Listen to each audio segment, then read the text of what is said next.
please feel my spirit and speak truthfully. Step away from your talking points and speak to the American people and own this thing.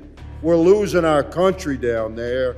We need you to resign. Save the country the pain of your impeachment. In the hallowed halls of Congress, a moment of unusual introspection unfolds as Mr. Higgins, with a tone of earnest inquiry, asks the Secretary, a man of significant tenure and experience, to reflect upon the concept of failure through the lens of his life's journey.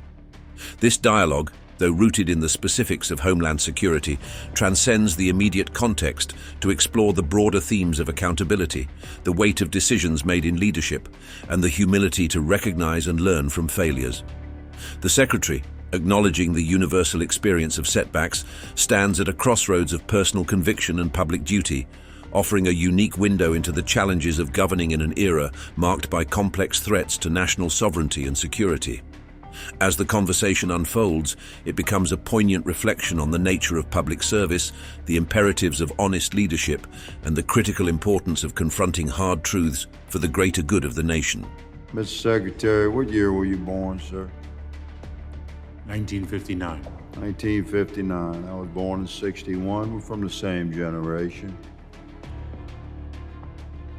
Have you experienced failures in your life, sir, significant enough that you as a man over your 6 decades of life, you have a compass can help you measure failure? You know what it is as a man. I certainly do. No shame there. I'm asking you. It's an honest question. Congressman, I'm 62 years old. Anyone who's lived for 62 years has confronted Has experienced failure. Different types of challenges, successes, and failures. Yes, sir. And there's no shame in that. That's part of our journey in life. We get knocked down and we do our best to stand back up. I'm gonna try and help put this in perspective for you, sir. I've had harsh words for you over the last couple of years. You know that. Oh, I've heard them. Yes, Congressman. Yes, sir. I hope you feel my spirit right now. I'm also a compassionate man. And I feel that America needs you to own this thing, good sir. You recognize the following statement. You wrote it, or someone for you wrote it. Under the Biden-Harris administration, the Department of Homeland Security has been executing a comprehensive and deliberate strategy to secure our borders and build a safe, orderly, and humane immigration system. Since January 2021, DHS has effectively managed an unprecedented number of non-citizens seeking to enter the United States. Effectively managed. You used that verbiage earlier today. Again, I suppose that's the tested and determined talking point. So I ask you, good sir, tell America, you're a gentleman, 62 years of age, a gentleman of distinguished accomplishment. You're Secretary of the Department of Homeland Security. Like all of us, you've experienced failure in the course of your life. You should have a compass to help you recognize it. The atmosphere thickens with tension as Mr. Higgins, with a blend of respect and forthrightness, challenges the Secretary's portrayal of the border situation.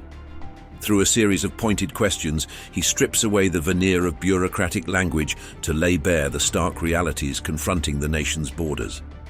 The contrast between the Secretary's assurances and Mr. Higgins's impassioned plea for acknowledgement of the crisis highlights a chasm between official narratives and perceived realities on the ground.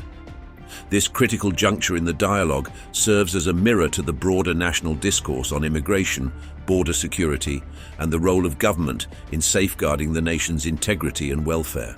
This disaster we have at our border, the disintegration of our national sovereignty, cannot be sustained. Anyone that has two brain cells that could perhaps bump into each other would know that it's abject failure down there. So if you would identify our border as effectively managed right now, how would you identify failure? What would it be? 5 million crossings in a year? You had 2.5 million last year. 1 million gotaways? You had 500,000 last year. Crime rate tripled instead of doubled. Number one cause of death from 18 to 45-year-old Americans right now is overdose.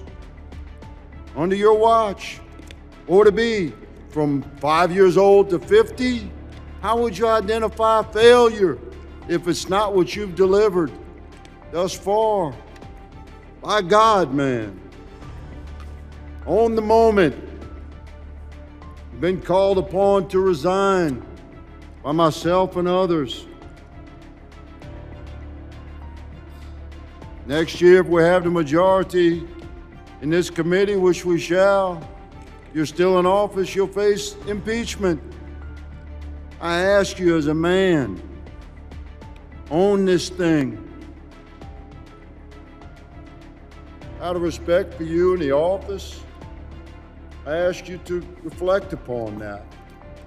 And I'll give you my remaining 45 seconds to respond.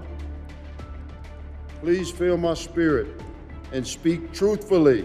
Step away from your talking points and speak to the American people and own this thing.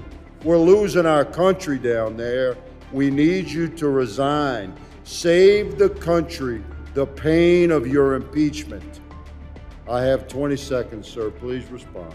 Congressman, I couldn't disagree with you more when you state that our nation's sovereignty is disintegrating. In a deeply moving conclusion, Mr. Higgins extends an olive branch of empathy, urging the Secretary to transcend political talking points and embrace the gravity of the border crisis with honesty and humility. His plea for the Secretary to own the situation is more than a call for resignation. It is a heartfelt appeal for leadership that acknowledges its limitations and seeks redemption through genuine acknowledgement of its missteps. The Secretary's rebuttal, steadfast yet tinged with the weight of the moment, encapsulates the enduring struggle between duty and personal conviction.